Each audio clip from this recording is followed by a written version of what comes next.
Let us This get started. conference will now be recorded. Okay, good. So we left off last week with with a very common issue that comes up, and that is the oven. Hello, hello, hello. Okay, and that is going over here for you. There you go. Not the wife. Yeah. Okay. So the issue of ovens. How do we deal with ovens? So again, in our Irvine home, when we first moved in, we had the standard, we had the standard Irvine kitchen setup, which was maybe there were two ovens, a top and a bottom one. They both are very, very tiny. That's what we had. You know, Well, our landlord took our top one out, so we just have the bottom one and replaced that with the microwave right there. So okay, right, right. So when we redid our kitchen after living here for probably about 8, 9 years, we redid the kitchen. So now we have a meat oven and a dairy oven. If one can do that, that is gold. That makes life very, very simple and easy and lots of smooth sailing. In most situations, it's difficult to do that, or one doesn't have that. So, what does one do if you've got one oven that you want to use for all your cooking? Okay. And, you know, you're not just vegetarian or just meat eaters, right? You do eat both. So, how does one navigate that? Okay. So, there are three issues that we have if using the same oven for both meat and dairy. One is contact, right? If they're contacting one another in the same oven, that's clearly going to be a serious problem. There also is something called recha. Recha comes from the root word reach. Reach, anyone? Aroma, smell. Wow. Okay? That they are absorbing aroma from one another. The other problem is zeya. Zeya is steam. Okay, in another context, zeya also is a term used for sweat, which is both similar. It's the moisture that exudes, right? Whether it's from a body when it's heating or from food that is being cooked. And when we get to microwave ovens, there certainly we've got that zeya issue. There's right the way a microwave works is it heats up actually the liquid in the food first, right? And that way, whereas an oven has heating elements that work its way, eventually heating up the food, that outside gets heated up first, and then it works its way inside. Microwave, it heats up the food itself on the way out. But we'll come to that afterwards. Okay. So we can't have meat and dairy contacting one another. We also don't want them absorbing the aroma from one another. So cooking meat and dairy simultaneously in the same oven, if they're touching, that's a major problem. If they're not touching, but that aroma is intermingling, right? That's also going to be a problem. So let's say if a person were to cook, before we get to the meat and dairy, the person was going to cook bread, bake bread in the same oven as they are roasting some meat. So then there is that aroma of the meat that is permeating, filling that oven, is going to affect that bread, right? So then that bread should not be eaten together with dairy. Okay? If you're doing a nice cheesecake along with some bread in there, that bread should not be eaten together with meat. We do ascribe some halachic status to this aroma. Okay. If, let's say, I'm covering both the meat and the dairy I've got a pan of lasagna and I got a pan of chicken, and I'm cooking them both simultaneously in the oven, and they are covered over. They should not be one above the other, but if necessary, that would be okay. Why is that okay? What are the three issues we have to worry about? Contact, there is none. The reyach, it's covered. The zeya, right? The reyach is the aroma. The zeya is the steam, the condensation. When it's covered, it's covered. Okay? Typically, we try not to do that. Okay? Now, if a person, and this came up, one of our members here traveled over Thanksgiving and was in a place where there's a non-kosher oven. Okay? So it's important to note that when you're traveling, even staying in Airbnbs and or hotel rooms that might have a little bit of a kitchenette area, right? It can be navigated. Okay? We're not meant to be starving. We're not meant to be having terrible vacations. Actually, you'll save a lot of money by not going to restaurants, because very, very rarely do you have kosher restaurants. Though when Natalie and I traveled last week, we spent a day in Nashville. That was a lot of fun. It was very interesting, Nashville. Yeah, yeah. More than a day we didn't need there, but we did the open bus tour, right? So we got to see all the recording studios and just walking along and hearing the different bands. It was fun for a day. And they actually have a kosher restaurant there, a kosher vegan restaurant, which was, yeah, we're not vegan, but it was kosher. Is that the only one that's there? That's a weird, like, only restaurant to have. You should know it's not so weird that there's only a kosher vegan restaurant. Huh. The reason being, it's easy. Well, it's easier to have a kosher vegan restaurant than a kosher dairy or meat restaurant. You don't have any extra costs incurred in making it vegan. You're not buying more expensive meat or more expensive kosher cheeses, right? You're not worried about mixing the milk and the meat. What you're worried about is the insects, right? Making sure that things are properly checked. And you're also worried about any wine or vinegar products, right?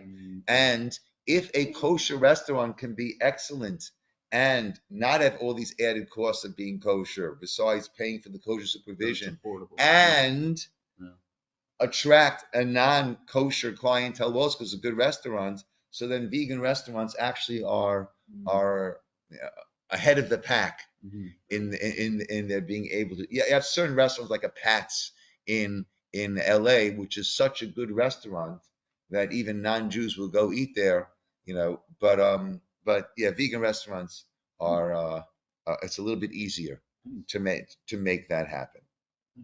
How do we get on that? Oh yeah, so traveling.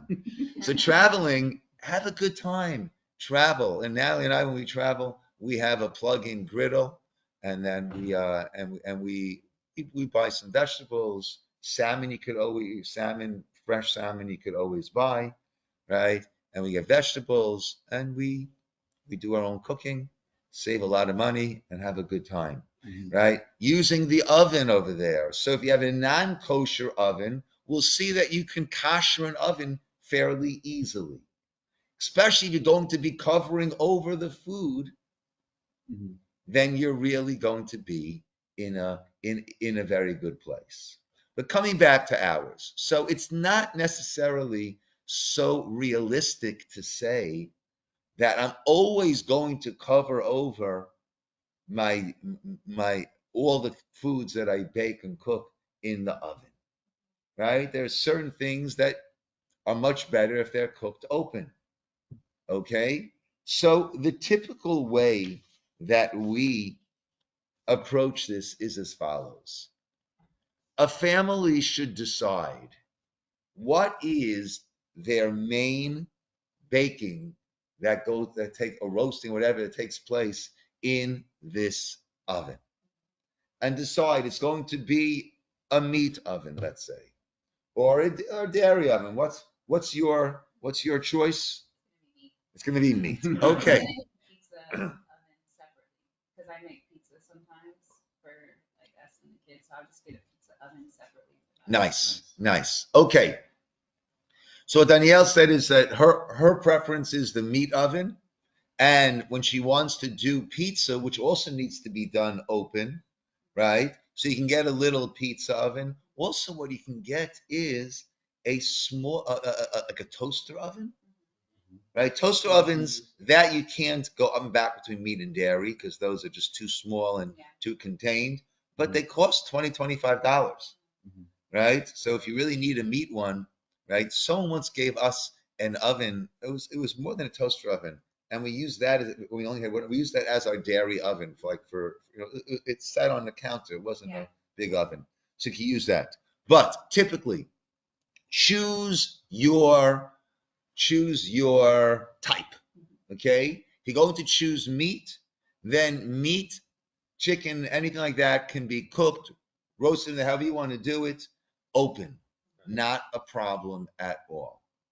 When you want to do, now it would be a good idea to put some aluminum foil on the racks under whatever you're cooking, that if there is any splattering, that way it's very easy. You don't have to clean it. You just roll it up, throw it out, and start again. When you want to use that for dairy, so there you'll need to make sure it's visibly clean. You don't have any grease splatters anywhere around. And then you would cook the dairy covered. Okay? So once you have chosen the type that you want that oven to be designated for, then you could use that open. Okay?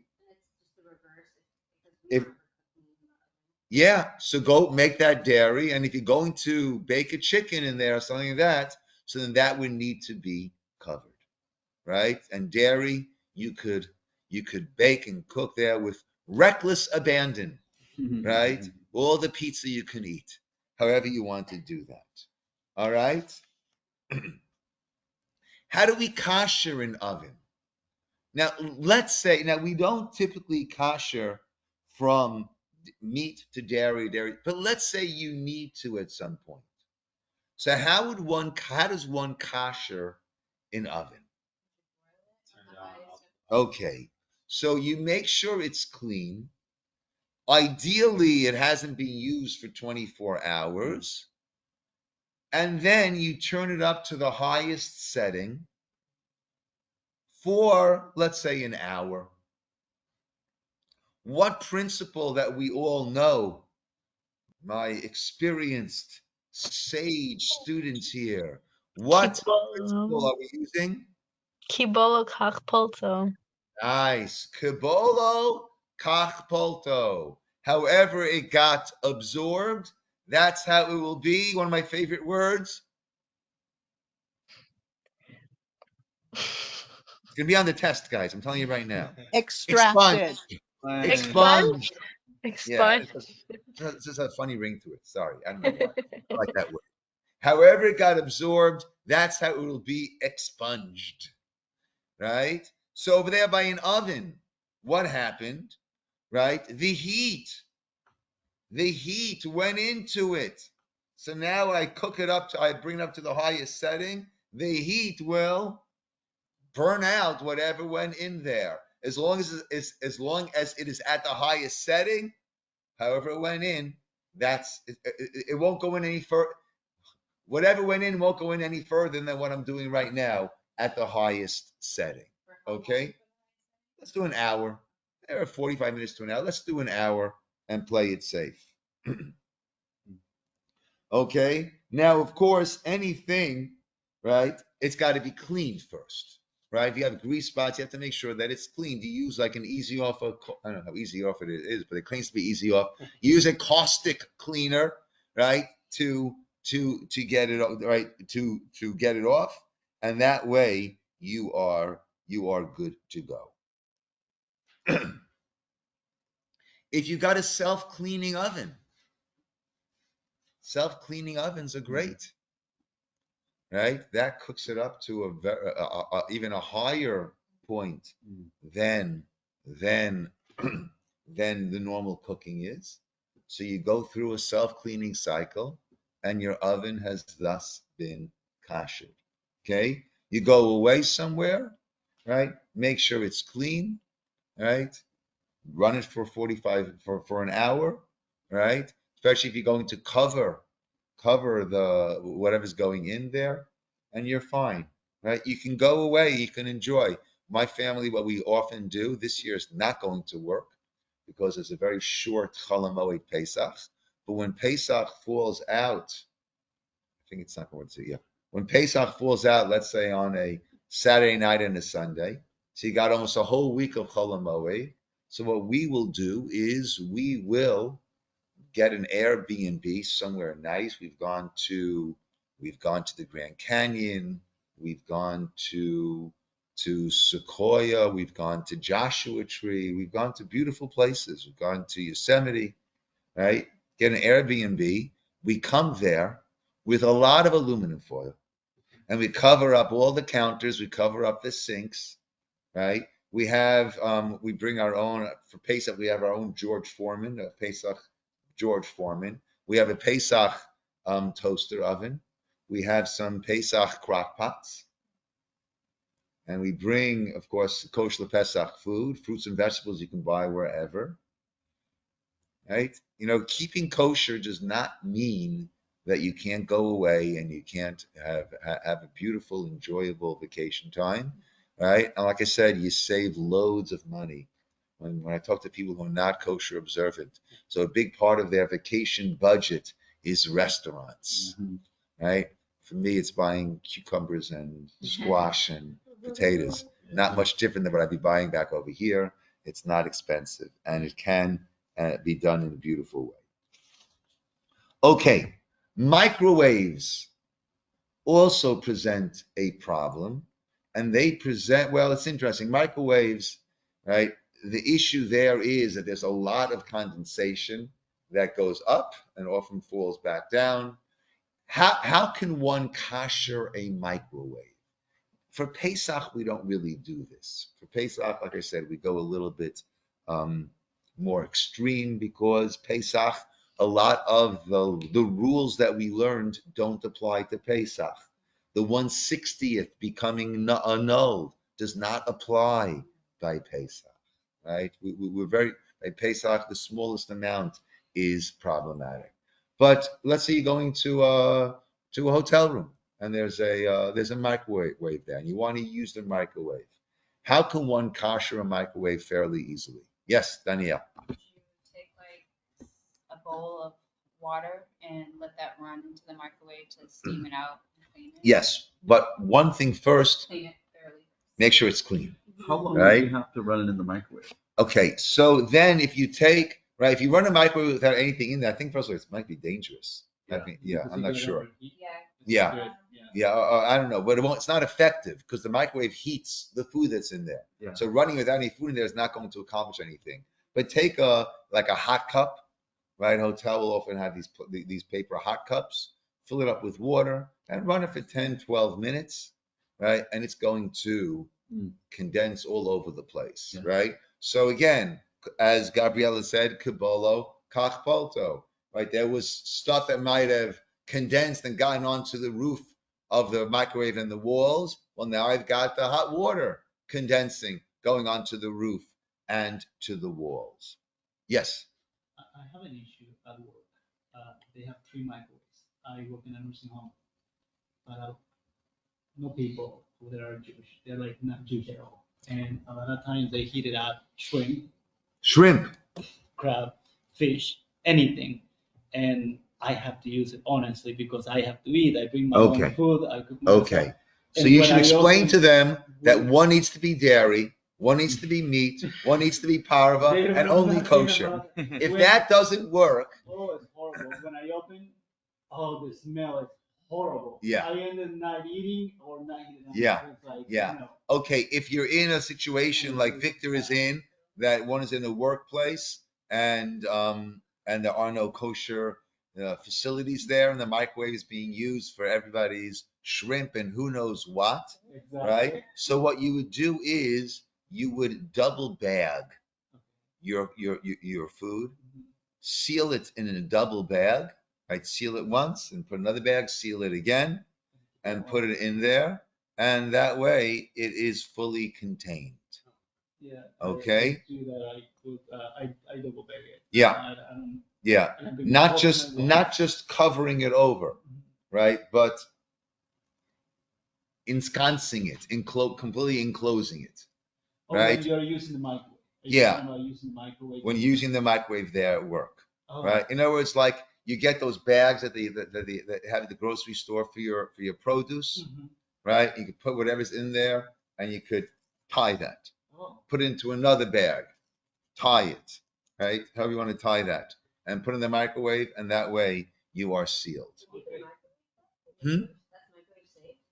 Bags, plastic is. Yeah. Just don't use foil.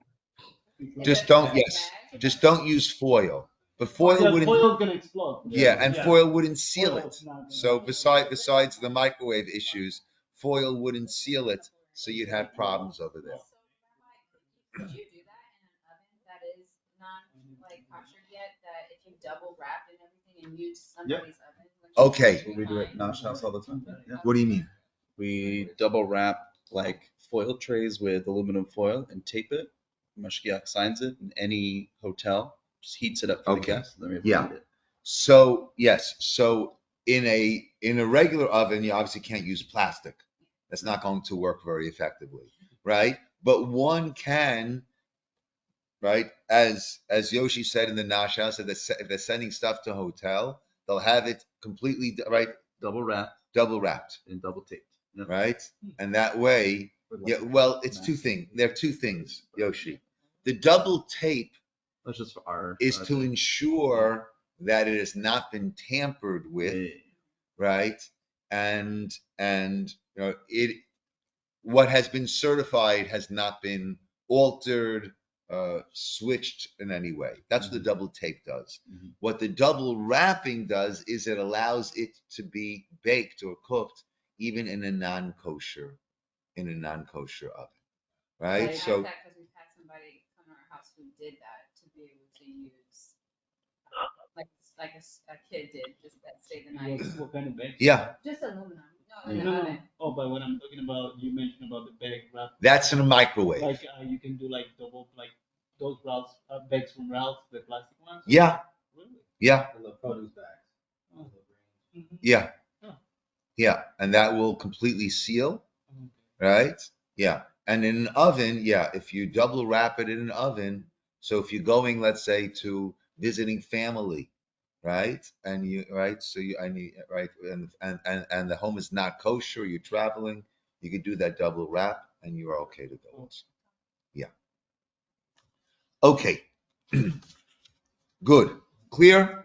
Yes. So far, so good. Okay. So the microwave also, what you would want to do is designate it as either a meat or a dairy microwave. Now, microwaves can be had for pretty inexpensively. So there, it's not a matter of redoing your kitchen to have two ovens.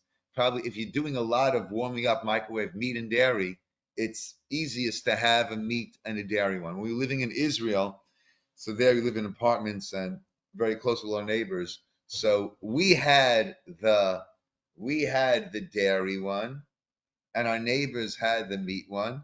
And whenever they need to heat up anything dairy, they come to us. Anything meat, we send it to them, and that's the way it worked. That's how it works when you're in Israel in a religious community where you could have that going down. Here in Irvine, it's not quite as common to do it in such a fashion, right? So if you can have two microwaves, obviously that's easiest and that's simplest. Like we always say, we want to try to avoid the problems, right? And that's the easiest way to go.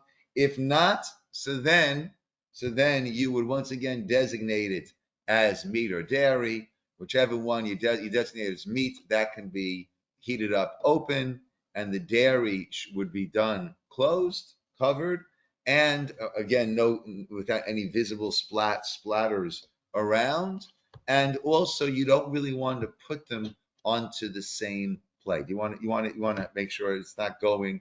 You don't want to put the food on the same. You don't want to put it directly. You want to have it on the plate, whatever you're having it on, so that way you're not utilizing the same plate for both. Okay. Not barnat, we discussed. What's not barnat, guys?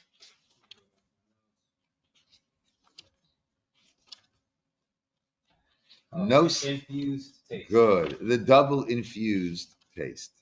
Okay. And we spoke about the sink. Okay. Okay. We touched upon a lot of this already. What about the dishwasher, Rabbi? Oh, good, Simone. Yes. So dishwashers also, there one should designate. So we had mentioned that before. Welcome back. How have you had a good trip in Brazil? Seeing your family there, Simone. Welcome back. Good to have you Was back. amazing. Nice. Thank Nice. you. Good. Yes. So we discussed dishwashers. So if one has a non-kosher dishwasher moving into a house, into an apartment, and it's not a new dishwasher, so we said that one can kosher it the first time by doing what? Running it 3 times, full cycle with soap in it, empty. And then one would designate it as either dairy or meat and continue to use it as such, right? But typically we don't switch up and back with the dishwasher. If it is stainless steels, then there are those who will run a cycle each time in between and switch the grates, right? And switch the trays, sorry. But typically we use it for dairy or for meat, and we designate it as such, and that way we are set with that. Okay, we discussed koshering. Let's see what he said about the dishwasher.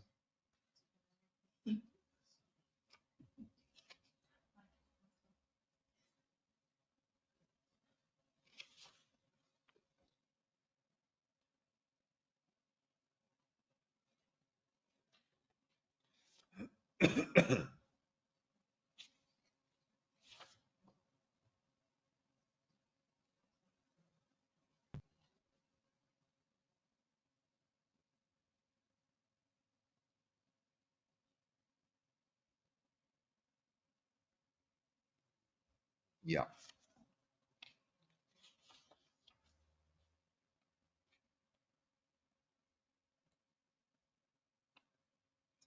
Okay, so let's use some of the principles that we've learned. Let's say I've got a dairy pot boiling away, and I need to cover the pot. I mistakenly take a meat lid and I put it on top of the dairy pot. The lid would have an issue, wouldn't it? Okay. Because there's heat involved. But it wouldn't compromise the dairy pot, right? Depending on how long ago it was used. Ben Yomo. So if a cool lid, that's the assumption. We got a boiling pot. Yeah.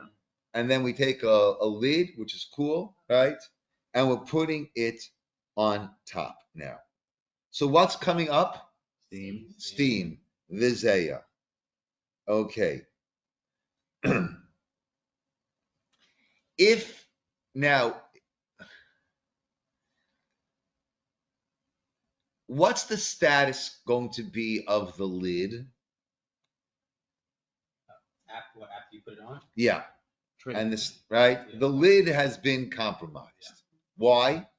Because of the steam. Right? It's a meat lid. You got dairy steam going up into it, right? We got a problem. The lid is a problem. How about the dairy pot and the dairy food?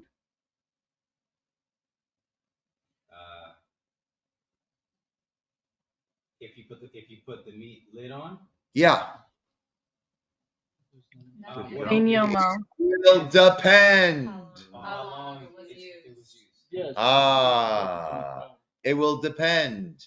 Is that lid a Ben Yomo? Ben Yomo, a child of the day, right? Meaning, has that been used with hot meat within the past 24 hours? That makes all the difference. If it has been used, then what are the problems? Problem with the pot, problem with the food, problem with both, problem with neither. What's the story? if it has been used, It has been used within 24 hours. then you got a problem with the food. Problem with the food. Why? Because there's that Zaya steam connection which connects the two. We've got mixed, right? You have to get rid of that milk that you were boiling up in that pot, that dairy soup. You got to get rid of it. How about the dairy pot? The dairy pot is been compromised too. It's been compromised too. Why? Because there's liquids or steam serving as a medium between the pot and the lid. So all have been compromised. If it's an Ano Ben Yomo pot, lid, if it's an Ano Ben Yomo lid, then what would we say? And the was not within the day, Uh-huh. right? So if it hasn't been used, then the food will be okay. The food will be okay. Why is that? Correct. Why is that? There's no. And therefore, There's nothing that could. there has set- whatever comes out has no potency, right? So therefore, it cannot affect the food. It cannot affect the pot because nothing's coming out. But it will be compromised no matter what. Okay.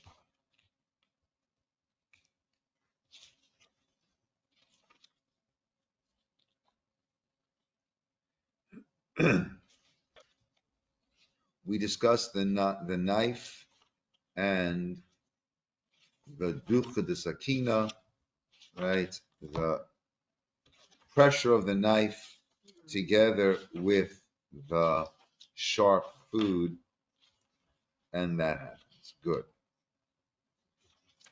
Okay.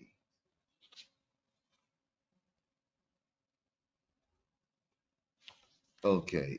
And we discussed, countertops. Countertops. So what's the good, smart way to set up your kosher kitchen? Well, yes, if you can get granite, yes. But let's say you've got what you've got. How do you want to apportion your kitchen? So you want to have separate areas. This is my designated meat countertop. This is my designated dairy countertop. Now, until we redid our kitchen, I told you we had this tile countertop, which can't be koshered. So we basically had a non-kosher countertop. Imagine that. The rabbi had a non-kosher countertop. So how do we navigate that? Well, what's the problem on a countertop? Food touching it? Food touching it. But cold dishes or anything like that wouldn't be a problem? Right. In other words, we always want to have separate areas to avoid problems. But it's pretty hard to really have a kashrut issue coming up from a countertop because typically we don't put hot food directly onto the countertop, onto the counter. We have cutting boards, we have pans, we have plates, we have, right? That's what we typically use, right? Really, the only problem, even in our non-kosher kitchen countertops that we moved into, let's say hot food, a hot piece of meat, a hot potato would have fallen onto the countertop, what would the status be of that potato or that hot meat? Yoshi says, throw it out. I'm hungry. I can think of another reason why I don't have to throw it out. Depends on what touched it last. Or, Meaning what? I mean, has it been treif at all? It's treif, meaning the people that lived there before us, but not for 24 hours.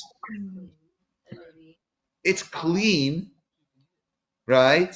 So even if we want to say that anything came out of those tiles onto my hot potato, onto my hot meat, right? It didn't, right? I've been there more than 24 hours, right? So in such a case, right, it would be, right? So things are not going to really get, things are not really going to get trafed from the countertops. But if you don't separate the areas, then it's rife for problems. Meaning this one's cutting cheese, this one's cutting salami, right? And things can touch, things can get mixed up, things can splatter, right? When things splatter, right? This one is dishing out the dairy soup, this one's dishing out some meatballs, and there's some splattering going on. Then we have serious problems. We have the dairy going into the meat going into the dairy. So it's not so much the countertop that's going to really cause any serious halachic problems in a normal situation, but not having separate areas and working on different things, right, simultaneously, that will certainly lead to serious halachic kashrus problems, right? Not just absorption problems, but mixing problems, splattering problems, meat onto dairy, dairy onto meat. Rabbi, Yes. I just wanted to add one comment. I don't know if anyone else has this happen with their dishwasher. It's related. Our dishwasher in our small Park West apartment, when it goes through the heating and drying cycle, it actually heats up the countertop and it heats up the drawers next to it where we keep our utensils. So I learned this early on when we moved in because I'd pull out all of, our forks and knives and they were warm. And I was like, this is weird, which would be applicable. It came up once where we couldn't use our utensils because of that, because they were heated. But anyways, it just is interesting. Wait, so why couldn't you use them So we had some from a kashrus friends. point of view? I'm sorry? You couldn't use them from a kashrus point of view? I believe so. We had our friends, the Blanks, Gabrielle and Chana, stay by us. They had, we had OC Kosher or Nosh House Cater. Okay. And so when we were doing Shabbos dinner, we ended up using plastic because I don't remember why, but all of our Okay. utensils were warm. So let's evaluate that. So what's happening? The dishwasher is not properly insulated, right? And therefore it's warming up the area around it. It's not going to compromise the kashrut of any of those utensils. Even if you've got a dairy dishwasher and meat utensils or vice versa, because you've got a dry outside of it that's heating up whatever, the wooden drawer that's then heating up, right? And there's nothing going through.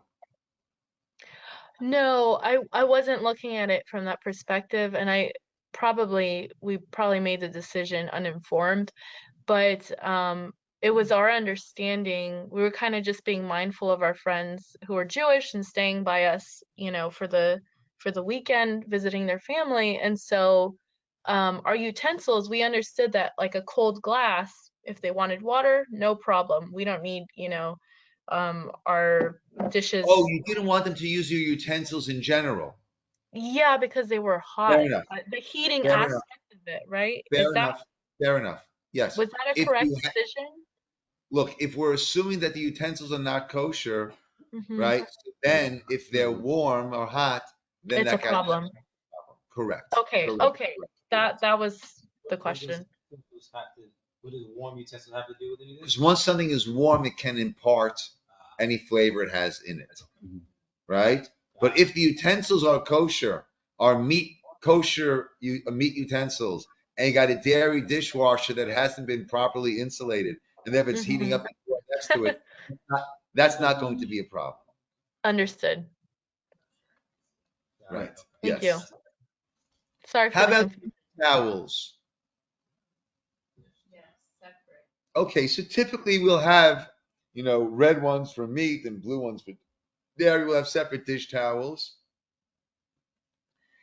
The truth is, once they are washed, they're fine, right? Even for Pesach, you could wash your dish towels and then use them for Pesach. Again, assuming that they're clean. There's not anything clumped onto it, any dough clumped, right?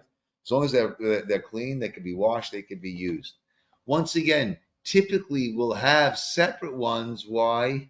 We just want to keep things separate, right? Because that way you don't have the problems that you normally have. Okay, glasses. Glasses can be used for either, right? Typically, you don't have hot things in glass, right? Glasses can be used for both dairy and meat meals. The same glasses. Actually, caterers are allowed to rent goblets, right? From a regular place. Plates they can't. Silverware they can't, right? But goblets and glasses they can rent. They can rent from any kosher caterers can rent from any place. Okay, right? Flatware, dishes, pots, and silverware. Of course, we know you need to have separate.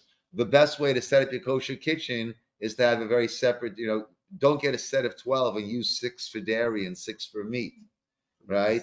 That's bound to cause a lot of confusion, right? You want to get different sets that look very different.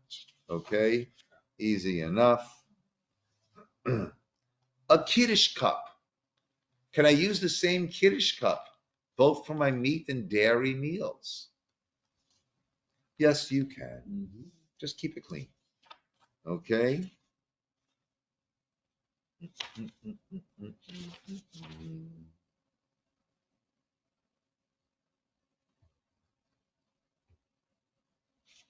Okay.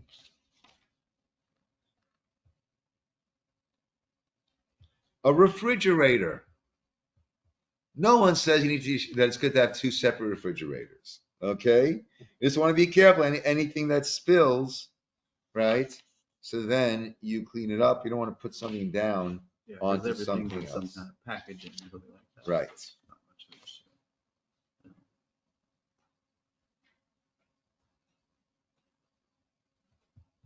Okay. Interesting to have here watermelon. Okay. One may purchase cut watermelon in a fruit store or supermarket since they presumably keep separate knives to cut the melons, right? Although it's not required, some advise that the cut surfaces be washed, right? So you can purchase, right? So when you're traveling makes it a lot easier. You can purchase cut fruit, right? In a supermarket, right? Not in a restaurant. Right, you're going for a business lunch with someone who's not going to a non-kosher restaurant, right? There you would not be able to get the cut watermelons like that because there it's not set aside. They're not doing it a certain way. They got their counters where they're doing. You know how restaurants work. Oh yeah, everything is used for everything as long as it's not a health issue. Yep. It's all in there. Yep.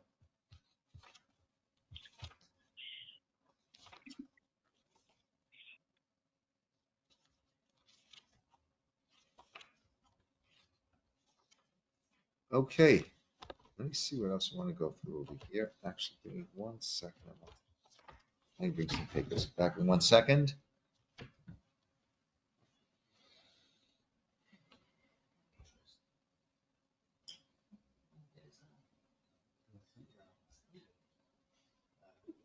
Is that it?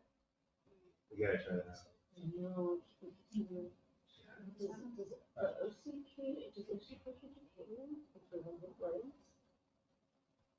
We don't have any like catering staff, but we do like catering trays and stuff. Okay, so important with all these different shilas. Shilas are these halachic questions that come up, right? I'm not expecting you, and it's not a good idea for you guys to paskin.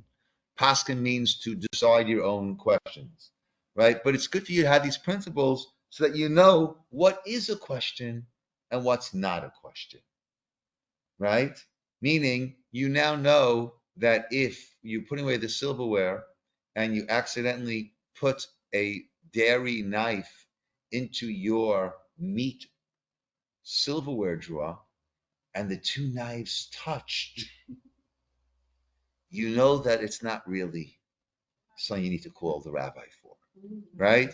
Once it comes to the cooking questions, right? So you understand the principles, but double check, okay? Indulge me, double check, okay? But it's important to know the basic principles. Okay.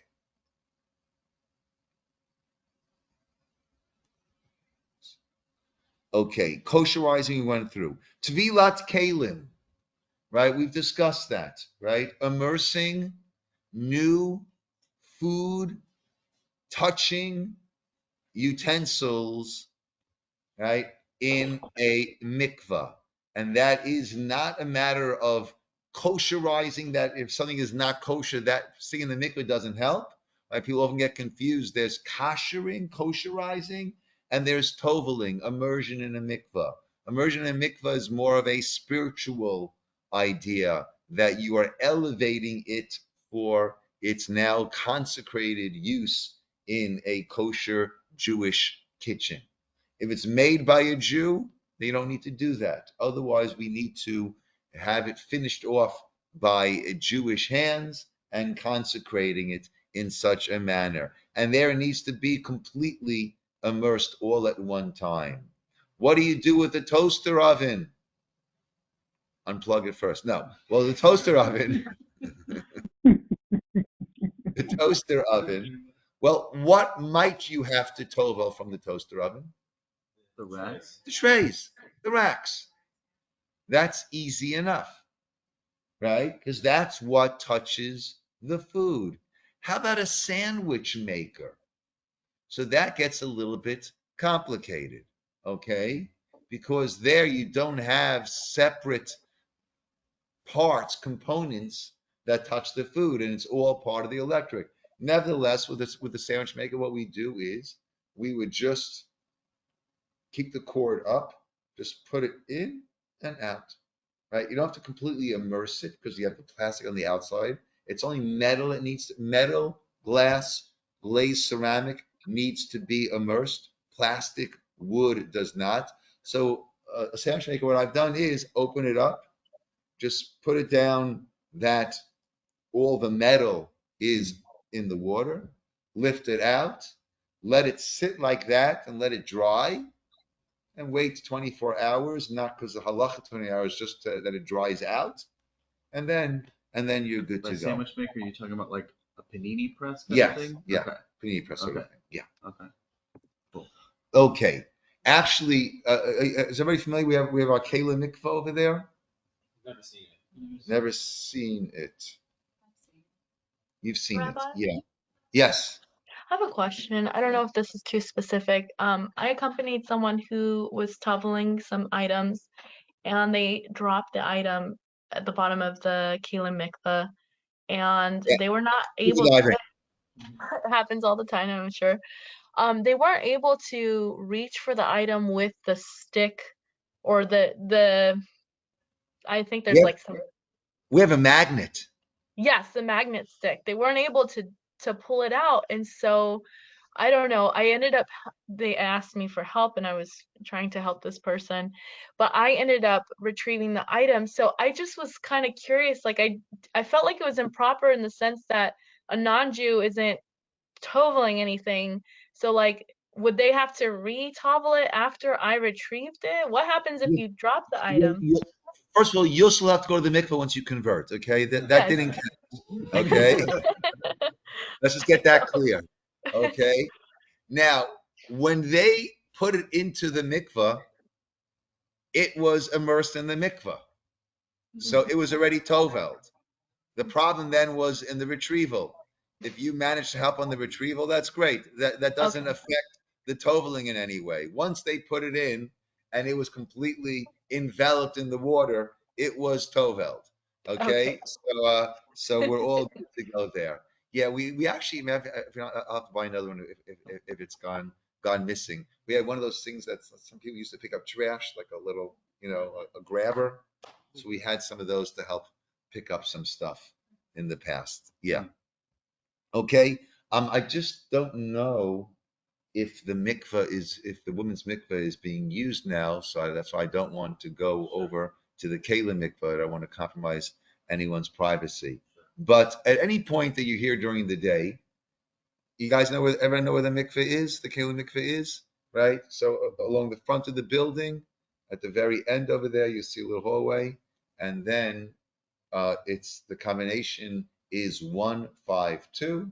Open it up, and there on the wall there we have a list of all the things, different items, things that would need or don't need tefillah. For example, a can opener does not need tefillah. Why?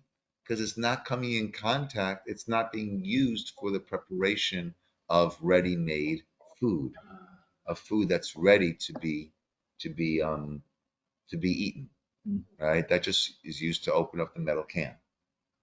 Yeah. It's not that if it touches the food, right?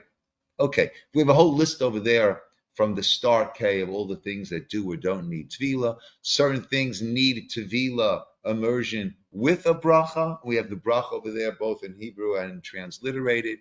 Other things that will say tevila without a bracha, right? And other things will say no tevila, no immersion necessary. Question.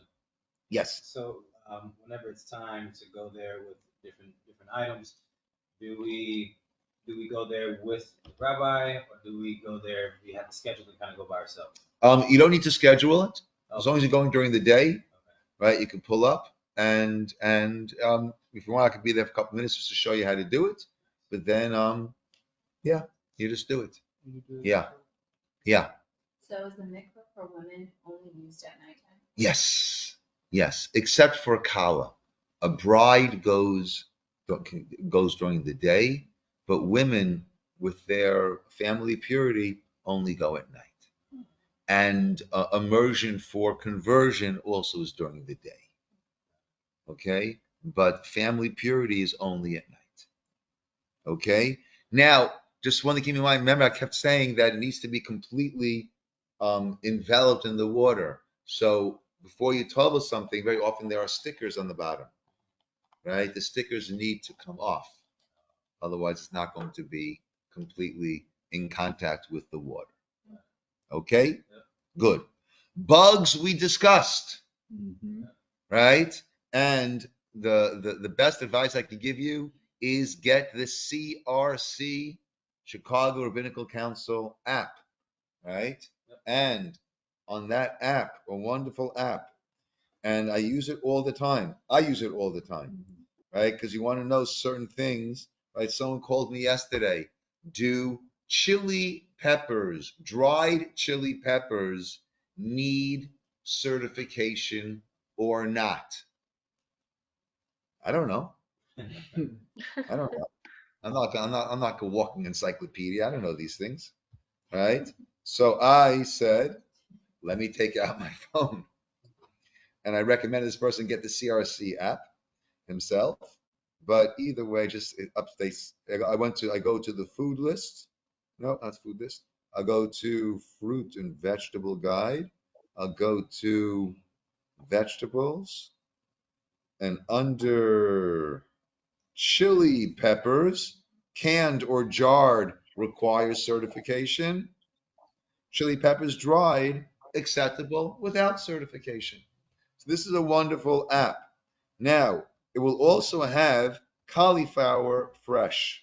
It'll say, ooh, The washing and cleaning procedure for fresh cauliflower is as follows. So it'll let you know which things need, right? Celery stalks, non-organic, cut away, discard the leaves, wash each stalk under a stream of water. Organic, cut away, discard the leaves, place a soapy water. Okay, right? So they'll let you know, right? Corn on the cob, remove the husk, rinse the corn. If it looks infested, guess what? Do not use it. Okay, fair enough, right? And I'll let you know, does it need to be checked? Does it not need to be checked? How does it need to be checked? Rabbi, Right? Leek, except without certification, cut along the full length of the leek so every leaf is separated. Wash each leaf thoroughly under running water. Remove leaf minor trails, MINER trails. I know what that means. I don't know. I have a question, Rabbi, about. Yes. So I'm reading about Brussels sprouts. So it says separate all the leaves. So that means like, do you peel every single leaf or you're just opening the Brussels sprout? I feel like- Okay. Yeah, 'cause One who bulbs are insists like a bulb, Yeah. right? on eating Brussels sprouts may separate all the leaves, wash them in a bowl of soy water, and shed them using the thrip cloth method. Yeah, I don't know. That's why they say one who insists on it, right? That gets very, very. Oh, because it could be Yeah. bugs in the Yeah, like in between all Um, the way. Broccoli requires certification. Very impractical. Close to impossible for the average consumer to properly check fresh or frozen broccoli, right? Highly recommended. Only probably with a reliable hashgacha be used. Broccoli stems, no florets, may be used without checking after rinsing with water. Okay, so here they'll let you know, checking for bugs, what needs to be done, what should be done for each of these things, if it needs to be checked, and if it does, how it would be checked. Rabbi, I I looked up what a leaf miner is. It's actually a type of insect that buries into the leaf and leaves a white trail on the leaf. So it just looks like kind of like a white stain on the leaf, but it's a type of insect that mines into the leaf. Okay. So leeks are gonna be a little more. Rabbi, Yeah.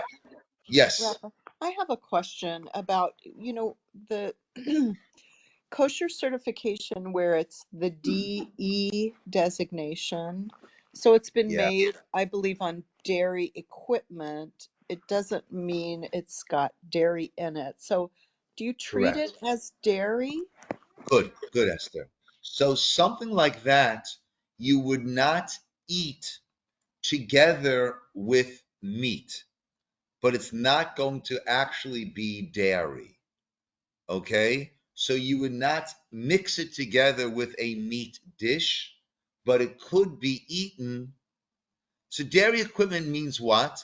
It might have absorbed. It was made in the same pans as other, or the pots, whatever it might be, as other dairy things. So it might have absorbed dairy. Now, when we're talking about absorbing, that does not make it dairy or let's say meat. You need to wait 6 hours, right? But if it has absorbed meat, you wouldn't, if it has absorbed from a pot, right? Some meat flavor, whatever, you would not eat it with dairy. Dairy equipment, you should not have it directly with meat. But after your Friday night meal, if you assume you had a meat Friday night meal, you could have that for dessert Oh, because okay. you're not eating it directly with the meat. Okay, meat and fish we discussed, right? That it's not a kashrut issue. It is the Gemara says it is a health issue, and therefore we don't utilize. They can be eaten the same meal. We don't utilize the same plates and forks and spoons. Just have different plates. Is that word sakanata? Sakanata. Yes, that's Aramaic, right? And sakana is Hebrew. You go to Israel, you see, if there's a warning about a building site, it'll say sakana, which means danger. Good. Kosher fish. What makes a fish kosher? Scales and fins. If it has skin, it has scales. It has fins. If you go to a place and you see it has scales on it, you know it's a kosher fish. right? Buying from a regular counter, you have to be careful what else it might have been cut with. Salmon that is mass produced, let's say in Costco, any of those red, orangish, pinkish colored fish, they're all kosher fish. So that you can buy. I mentioned when we travel, we could buy salmon. Obviously not if it's been, treated in any way, but if it's regular raw salmon, you can buy that. Okay, so when it's packaged, because so in a Costco, the assumption is that they didn't just cut the lobster and then cut the salmon and then cut the shrimp, then cut the octopus, then cut the other salmon, right? They're just doing thousands of pieces of salmon. Good. Okay.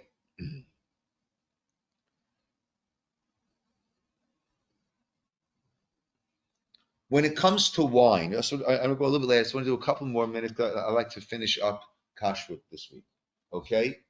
When it comes to wine, since wine is used for consecrated usage, Kiddush, Havdalah. So there we are extra stringent when it comes to wine. Wine was also used for idolatrous purposes, and in many parts of the world, wine is still used for idolatrous purposes. Therefore, we take on this stringency that, well, of course, wine needs to be kosher, right? That's a given, right? But even so, if you have non-mevushal, mevushal means cooked, and when you look on a wine bottle for the kosher certification, it will say either mevushal or non-mevushal, cooked or not cooked. Okay, if it is cooked wine as part of the process, then there is no problem at all. What problem we'll see in a moment. If it's non-cooked wine, then we don't, if it has been handled by a non-Jew, then it is problematic. Okay? So once everybody converts, you can buy whatever wines you like. Okay? But if you're going to be having non-Jews joining you at the meal, then in order to play it safe, you want to just get Mevushal wine. Is there Okay. an advantage to doing mevushal and non-mevushal from like a production standpoint, or does it? I'm not. Yeah. I call myself a connoisseur of fine Kedem grape juice. That's my that's my expertise when it comes to fine wines. But I believe that on a certain level, if the wine is cooked, then it loses some of its nuances. Yeah. So I think Rabbi, finer wines, we don't want them. They don't want to be cooked. Yes, Jackie. just Rabbi Rock has a whole like thing that he's talked to us about before on Shabbat. He's very well educated on the non-mevushal and the mevushal aspect of the wine process, so he would be the perfect person to ask. Okay. Good to know. Okay. So that's where you'd want to go to understand the process, right? Now, I'm most wine is pasteurized. So I'm not sure. I'm not Yeah. sure. You have to, if Iraq knows about this, then go to him, because I don't know much about this. Question. So, if you have a non-Jewish friend or family member who buys you wine, Look, if it's closed, it's not a problem. if it's closed, it's never. Even if they're in a it's- like if they're in another religion or something. That makes a difference. Okay. Closed is not a problem at all, Because you know it's sealed. right? Okay. Yeah, yeah. Got it. Again, it's a distancing that we have, that we don't want to make sure. We want to make sure it wasn't poured as service to idolatry, right? You have to assume if they serve it to you open, you have to assume. Correct. You have that's to, what we need to be concerned. I don't know. I don't say. I wouldn't say we're assuming it was. Because wine is used for kadosh kiddush, for consecrated. Therefore, we have this added layer of stringency. Lastly, bishul akum. Bishul akum is a non-Jew who did the cooking for you. Okay? And a Jew needs to be involved in the cooking process. Okay? Probably over there in terms of turning on any ovens and things like that, right? Yep. So they make sure that it is a Jewish person in terms. Now, once a person turns on the oven or turns on the stovetop, then someone else can do any of the cooking. It doesn't make a difference anymore. But there needs to be some contribution that the Jew had towards the cooking process. I just had a Jewish friend invite me to just a vegan restaurant. Doesn't have any extra or anything like that, and I told him that I couldn't go because because of that reason. Correct. So things will have to be handled. Like if it's a vegan restaurant, you don't have to worry about. Oh, that's a good point. So I said before the issue in a vegan restaurant would be bugs and wine and vinegar and also bishul. So that's a good point. A Jew has to be involved in the preparation. At some point. Now, we can be pretty lenient on that. Certain kosher organizations, if you have a bakery, right, which they start at 5 o'clock in the morning, and there's no one would be there, at 4 o'clock in the morning every day to turn it on, right? But if they have a light that's always on in that oven that adds some heat, right? There are leniencies that we'll find, right? But for the most part, it doesn't need to do all the cooking, but it needs to be somewhat involved, like turning on, yeah, turning on or turning up, yeah. Okay, my friends, good. So that was yes. So when it comes to us all having a syllabus, how will we go about, I guess, getting it signed off by you? Is it gonna have to be like, are you gonna quiz us to just kind of make sure Yeah, we that's know what I'll do. certain things? I'll go through with you. Cool. Yeah. Sounds good. Okay.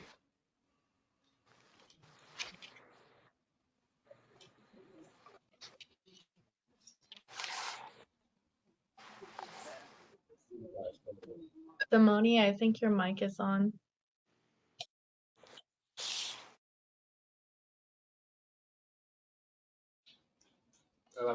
We have to call back on Hanukkah time, Okay. and then they'll probably schedule maybe about a month out. So we want to have a goal of having the majority of our syllabus knocked out. Okay.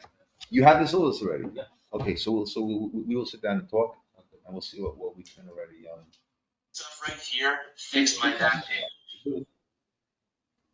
I'm sorry? Okay. Very good.